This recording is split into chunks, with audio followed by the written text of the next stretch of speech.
Bismillahirrahmanirrahim.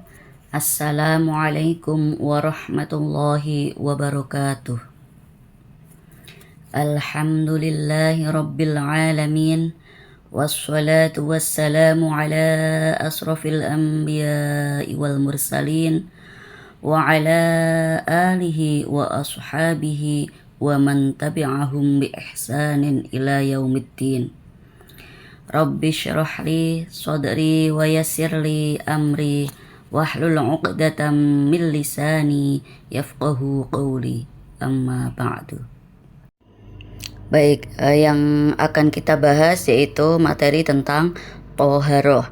Yang pertama yaitu pengertian toharoh. Jadi toharoh menurut bahasa itu berasal dari bahasa Arab, itu toharotun, yang artinya yaitu bersih atau kebersihan atau bersuci. Jadi toharotun itu atau toharoh itu lebih ke bersuci, beda dengan nadhofah. Kalau nadhofah hanya bersih, kalau bersih itu belum tentu suci, kalau suci sudah tentu bersih. Kemudian menurut istilah toharoh yaitu suatu kegiatan bersuci dari najis dan hadas, sehingga seseorang diperbolehkan untuk beribadah yang dituntut atau diwajibkan bersuci. Contohnya seperti sholat. Kemudian selanjutnya yaitu dalil tentang toharoh. Dalil tentang toharoh itu yaitu pada Quran surah Al-Baqarah ayat 222. Innallaha yuhibbut tawwabina wa yuhibbul mutatahhirin. Artinya sesungguhnya Allah mencintai orang-orang yang bertaubat dan orang-orang yang menyucikan diri. Itu Quran surah Al-Baqarah ayat 222. Kemudian dalil yang lain yaitu dari hadis Nabi, la yaqbalullahu sholatan bighairi tahuron. Artinya Allah tidak menerima sholat seseorang yang tidak dalam keadaan suci. Hadis riwayat Muslim. Ada hadis lain juga yang bunyinya at-tahuru syatrul iman. Jadi bersuci itu adalah sebagian dari iman. Hadis riwayat Muslim. Kemudian selanjutnya itu pengertian najis dan hadas. Najis itu artinya kotoran. Jadi menurut istilah yaitu suatu benda yang kotor yang mencegah sahnya ibadah yang wajib bersuci. Jadi jika terdapat najis tidak akan sah ibadahnya. Nah, baik itu dari badannya, pakaiannya ataupun tempatnya, ya. Jadi harus bebas najis, baik itu dari badannya maupun pakaiannya ataupun tempatnya. Kemudian selanjutnya itu hadas. Hadas artinya suatu peristiwa atau suatu yang terjadi atau suatu yang tidak berlaku, itu secara bahasa. Kemudian menurut istilah yaitu keadaan tidak suci bagi seseorang sehingga menjadikannya tidak sah dalam beribadah. Nah, itu perbedaan antara najis dan hadas, ya, pengertiannya najis dan hadas.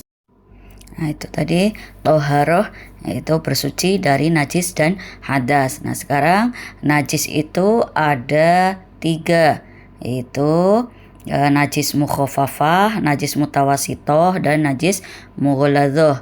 Yang pertama najis mukhafafah.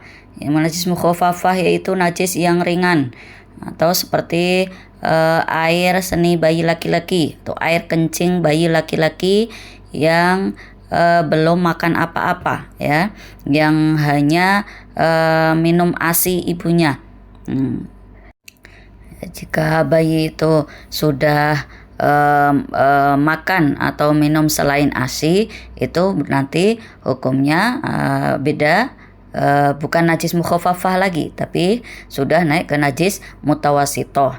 Nah, najis mukhafafah itu cara membersihkannya yaitu cukup dibasuh atau dicuci, atau kalau dalam kitab Safinah itu dipercikkan dipercikkan, kemudian dibersihkan. Nah, itu apabila najis mukhafafah. Nah, cukup dipercikkan, kemudian dipercikkan pakai air, kemudian dibersihkan. Oke. Kemudian najis mutawasitoh. Najis mutawasitoh yaitu najis yang sedang atau pertengahan. Itu seperti kotoran manusia. Nah, misalnya kencing manusia atau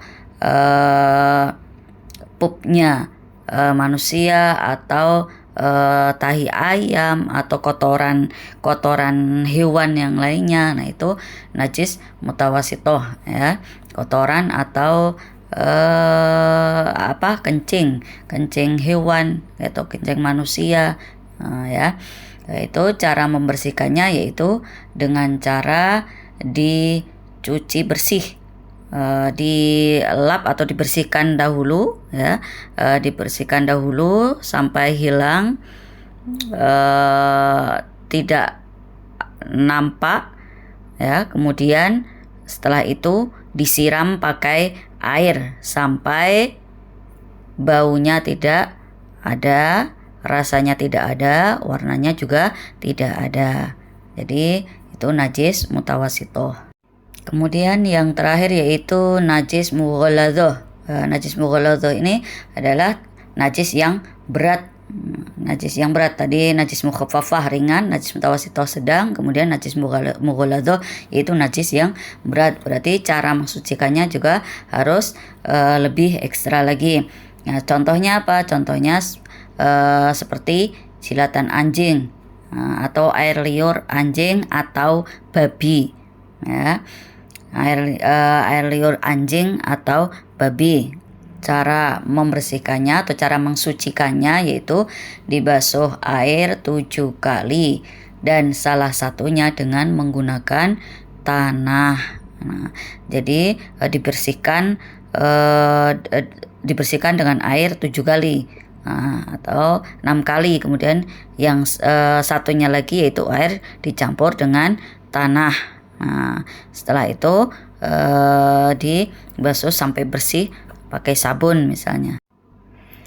Nah, itu najis mughalladhah. Kemudian toharoh berikutnya yaitu harus suci dari hadas. Nah, apa itu hadas? Nah, tadi sudah disampaikan. Kemudian sekarang macam-macam hadas dan cara bersucinya. Jadi ada hadas kecil dan hadas besar. Hadas kecil itu adalah keadaan seseorang tidak suci disebabkan keluar sesuatu dari kubul dan dubur, seperti misalnya kentut atau BAB, ataupun seperti kencing atau hal-hal yang nanti kita bahas yaitu hal-hal yang membatalkan wudhu. Nah, itu termasuk hadas kecil. Nah, untuk hadas kecil ini nanti cara bersucinya yaitu dengan wudhu. Kemudian hadas besar. Kalau hadas besar yaitu keadaan seseorang tidak suci karena mempunyai hadas besar. Ya, misalnya seperti haid, nifas, atau junub, hubungan suami istri dan lain sebagainya. Kemudian cara bersucinya yaitu dengan mandi wajib atau mandi besar. Dan selanjutnya yaitu wudhu, karena menghilangkan hadas kecil yaitu dengan wudhu. Nah, sekarang apa itu wudhu? Definisi wudhu yaitu menurut bahasa wudhu adalah husnu atau keindahan atau nadhofah atau kebersihan. Jadi menurut istilah wudhu adalah peribadatan kepada Allah dengan menggunakan air yang suci dan mensucikan di 4 anggota badan yaitu wajah, kemudian kedua tangan, kepala dan kedua kaki dengan cara yang tertentu untuk menghilangkan hadas kecil. Nah, dalil tentang wudhu yaitu Quran surah Al-Maidah ayat 6. Ya ayyuhalladzina amanu idza qumtum ila sholati faghsilu wujuhakum wa aydikum ilal marafiqi wamsahu biru'usikum wa arjulakum ilal ka'bayn. Kemudian hadis Nabi, la yaqbalullahu sholata ahadikum idza ahdasa hatta yatawaddoa. Kemudian rukun wudu. Rukun itu berarti yang wajib dilaksanakan. Itu yang pertama yaitu niat wudu. Nah, niat wudu, itu wajibnya di dalam hati. Kemudian mengucapkan lafal niat itu sunnah ketika membasuh wajah. Kemudian rukun wudu yang kedua yaitu membasuh wajah. Membasuh wajah itu dari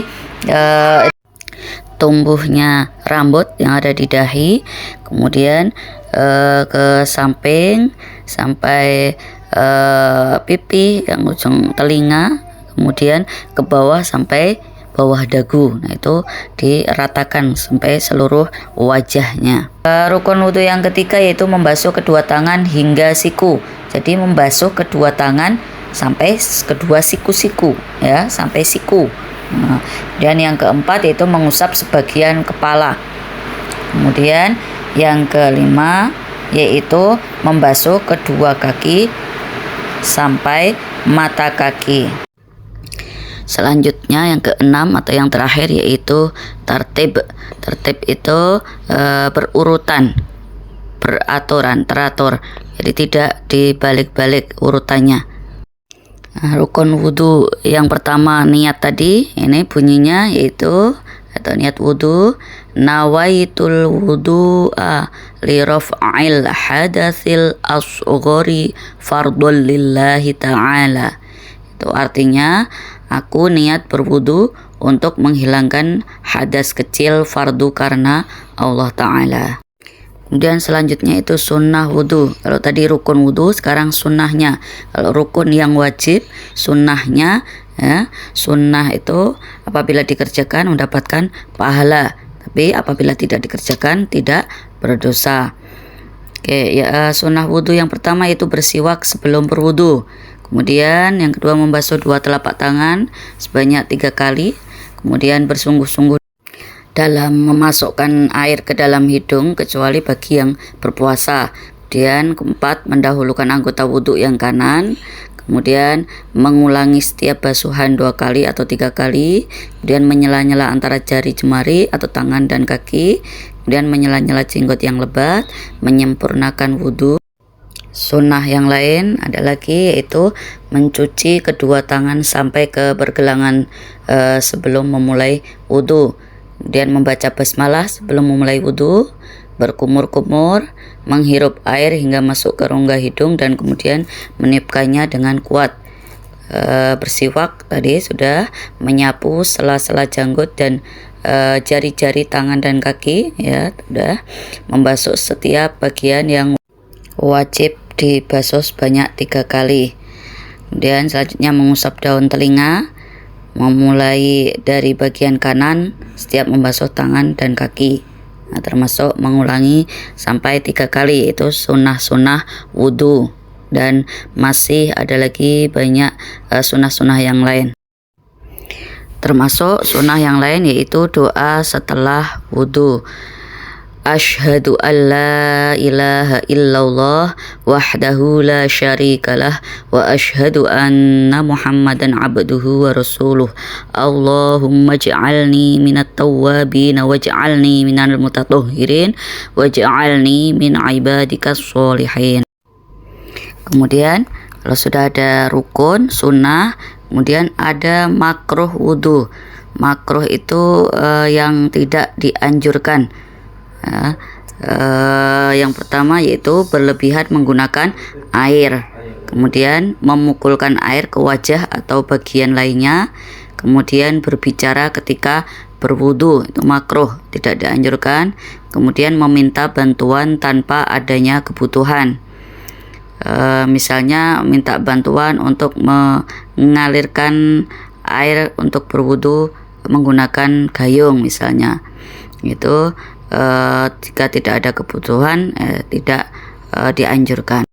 Selanjutnya berwudu di tempat bernajis, kemudian mengusap leher dengan air wudu tersebut diusapkan ke leher, nah, itu makruh. Kemudian selanjutnya itu syarat-syarat wudu. Yang pertama yaitu orang Islam atau Muslim, ya. Syarat wudhu itu Muslim, kemudian tamyiz, kemudian suci dari haid dan nifas bagi kaum wanita, kemudian tidak ada sesuatu yang menghalangi sampainya air pada bagian yang dibasuh. Contohnya menggunakan pitek atau bagian anggota tubuh yang untuk diwajibkan dibasuh ketika wudhu, kulitnya terkena cat misalnya, itu berarti harus dibersihkan terlebih dahulu. Dan selanjutnya bagian yang dibasuh tidak ada sesuatu yang bisa merubah air. Nah, itu merupakan syarat-syarat syah wudhu. Jadi biar syah wudhunya, nah itu syaratnya seperti itu. Kemudian selanjutnya yaitu ada syarat lagi, yaitu syarat wajib wudhu. Kalau tadi syarat syah wudhu, ini syarat wajib wudhu. Yang pertama baligh, nah, jadi tidak wajib berwudhu bagi anak-anak yang belum baligh atau belum mumayyiz. Kemudian yang kedua yaitu berakal, nah, berakal sehat. Tidak diwajibkan berwudhu bagi orang yang kehilangan akal seperti gila misalnya atau yang lainnya. Kemudian yang ketiga yaitu mampu menggunakan air dan mencukupi untuk berwudhu. Jadi tidak wajib berwudhu bagi orang yang tidak bisa menggunakan air, atau bagi orang yang tidak mempunyai air itu untuk berwudhu, itu berarti tidak diwajibkan. Misalnya orang sakit yang dikhawatirkan apabila terkena air itu akan semakin parah sakitnya, nah, itu berarti tidak diwajibkan untuk berwudhu. Kemudian selanjutnya itu adanya hadas atau tidak wajib berwudhu bagi orang yang masih dalam keadaan suci. Kemudian apa hal-hal yang dapat membatalkan wudhu? Hal-hal yang dapat membatalkan wudhu itu yang pertama yaitu keluar sesuatu dari kubul dan dubur. Keluarnya sesuatu dari kubul dan dubur seperti kencing, berak, dan madi dapat membatalkan wudhu. Kemudian yang kedua yaitu tidur yang nyenyak hingga menghilangkan akal dapat membatalkan wudhu. Nah, jika ketika duduk tapi pantatnya agak terangkat, tidak menempel pada lantai atau alas untuk tempat duduk, berarti dapat membatalkan wudhu. Kemudian hilang akal, tidak bisa mengingat sesuatu atau gila, juga membatalkan wudhu sebagaimana tidur. Kemudian yang keempat bersentuhan kulit laki-laki dan wanita yang bukan muhrim, itu membatalkan wudhu. Kemudian menyentuh kemaluan, ya, menyentuh kemaluan misalnya tidak sengaja telapak tangan kita yang bagian depan, nah itu tersentuh oleh kemaluannya sendiri atau kemaluan orang lain, nah itu dapat membatalkan wudhu.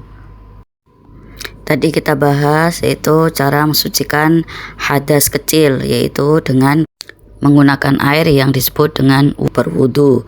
Kemudian selain berwudhu, apabila tidak ditemukan air atau hal yang lain, itu bisa menggunakan debu atau menggunakan debu yang disebut dengan tayamum.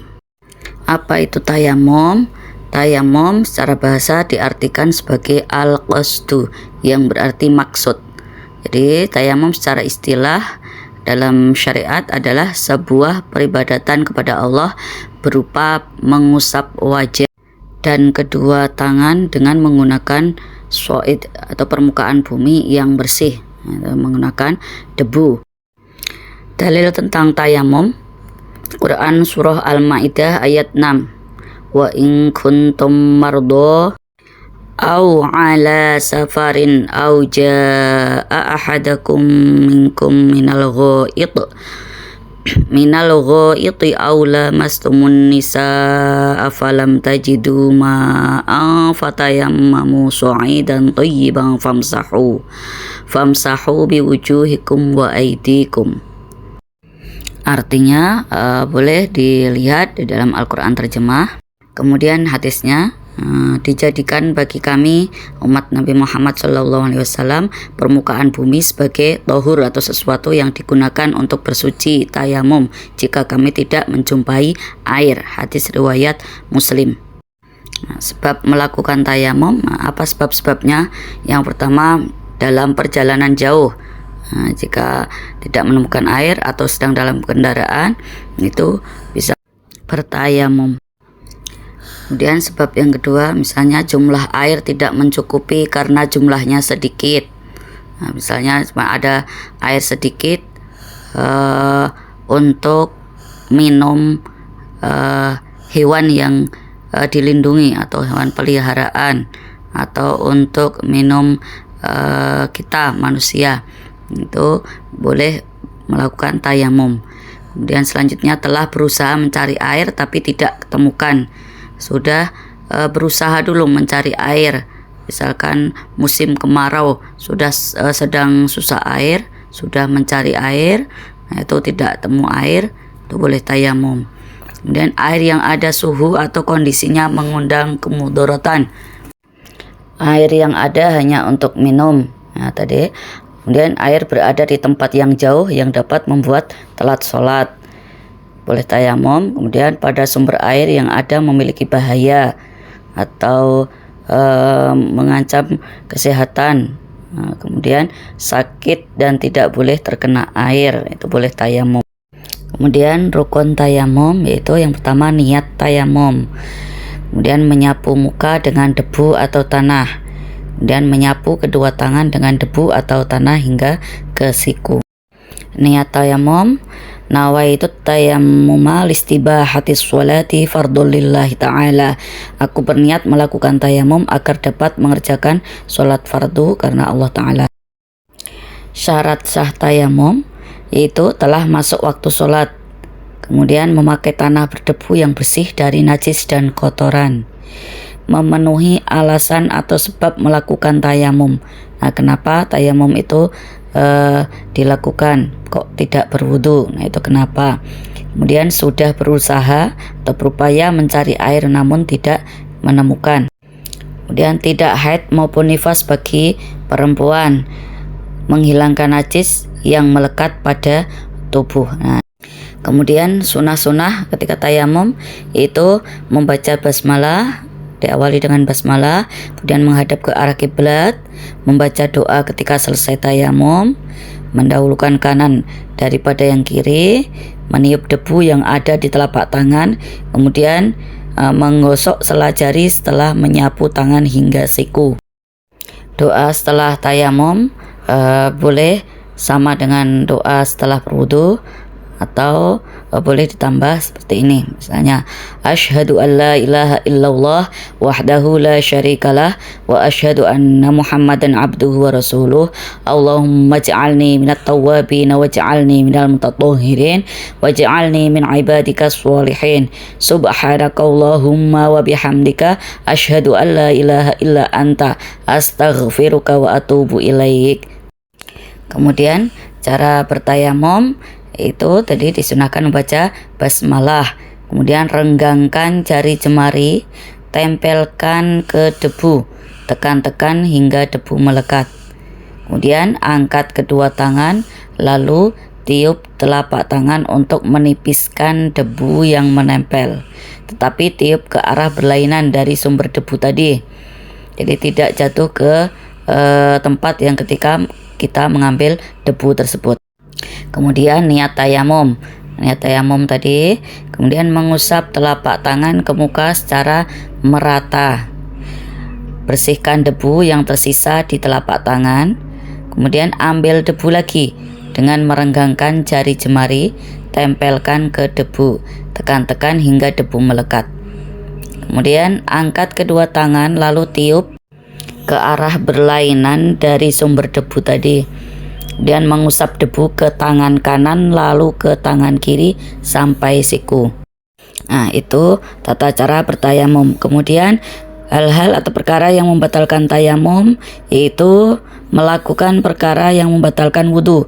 Jadi yang membatalkan wudu juga sama dengan yang membatalkan tayamum, yang termasuk keluar sesuatu dari kubul atau dubur, atau bersentuhan kulit lelaki atau dengan perempuan yang bukan muhrim dan lain sebagainya. Kemudian ada air selepas bertayamum sebelum sholat. Jadi batal tayamum karena menemukan air sebelum sholat, jadi beralih ke wudhu. Karena tadi tayamum misalnya karena tidak ada air, tapi sebelum sholat sudah ada air, nah itu kemudian beralih ke wudhu. Kemudian sembuh daripada sakit dan boleh menggunakan air. Sembuh dari sakit, itu batal tayamumnya, jadi menggunakan air wudhu. Kemudian luput waktu sholat, jadi tayamum itu digunakan hanya untuk 1 kali sholat. Kemudian murtad, keluar daripada agama Islam, keluar dari Islam, itu batal tayamumnya. Nah, demikian bab tentang tayamum. Kemudian selanjutnya tadi hadas kecil mensucikannya dengan wudhu atau tayamum. Kemudian hadas besar cara mensucikannya itu dengan mandi wajib.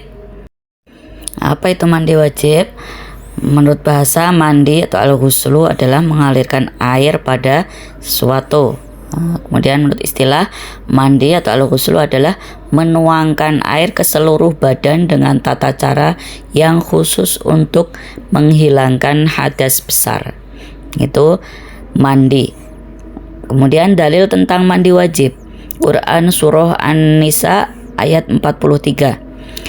Ya ayyuhalladzina amanu la taqrabus sholata wa antum sukara hatta ta'lamu ma taqulun wa la junuban illa abiri sabilin hatta taghtasilu. Itu dalil tentang mandi wajib, itu Quran surah An-Nisa ayat 43. Kemudian rukun mandi wajib yaitu pertama niat. Ya, niatnya nanti disampaikan bunyinya. Kemudian kedua, meratakan air ke seluruh badan dari ujung kepala sampai ke kaki, jadi menyiramkan ke seluruh badan. Nah, ini niatnya. Apabila selesai haid, maka mandi wajibnya niatnya nawaitul ghusla li raf'il hadasil akbari minal haidi fardhul lillahi ta'ala. Kemudian apabila selesai jinabat atau junub, itu niatnya berarti nawaitul ghusla li raf'il hadasil akbari minal jinabati fardhul lillahi ta'ala. Atau kemudian niat ketika mandi besar atau mandi wajib apapun boleh, nawaitul ghusla li raf'il hadasil akbari fardhul lillahi ta'ala. Kemudian mandi yang sempurna tapi tanpa meninggalkan dengan rukun mandi wajibnya tadi, itu caranya yang pertama mencuci tangan terlebih dahulu sebanyak 3 kali sebelum tangan tersebut dimasukkan dalam bejana atau sebelum mandi. Dicuci dahulu tangan, kedua tangan, telapak tangan. Kemudian membersihkan kemaluan dan kotoran yang ada dengan tangan kiri, jadi dibersihkan dulu kemaluannya untuk membersihkan, meyakinkan benar-benar sudah selesai haid atau nifas atau selesai jinabat. Kemudian mencuci tangan setelah membersihkan kemaluan dengan menggosokkan ke tanah atau dengan menggunakan sabun. Kemudian berwudu dengan wudu yang sempurna seperti ketika hendak sholat. Kemudian mengguyur air pada kepala sebanyak 3 kali hingga sampai ke pangkal rambut. Kemudian memulai mencuci kepala bagian kanan, lalu kepala bagian kiri. Kemudian menyela-nyela rambut. Kemudian mengguyur air pada seluruh badan dimulai dari sisi yang kanan, setelah itu yang kiri. Ini hadis riwayat Bukhari dan Muslim. Nah, kemudian dilanjutkan dengan mandi seperti biasa. Nah, itu bab tentang mandi wajib. Demikian penjelasan tentang toharoh, ya. Kemudian untuk selanjutnya akan kita bahas tentang air, macam-macam air, karena toharoh berkaitan dengan menggunakan air. Nanti dilanjutkan dengan video selanjutnya. Terima kasih. Saya tutup dengan bacaan hamdalah. Alhamdulillahirabbil alamin. Wassalamualaikum warahmatullahi wabarakatuh.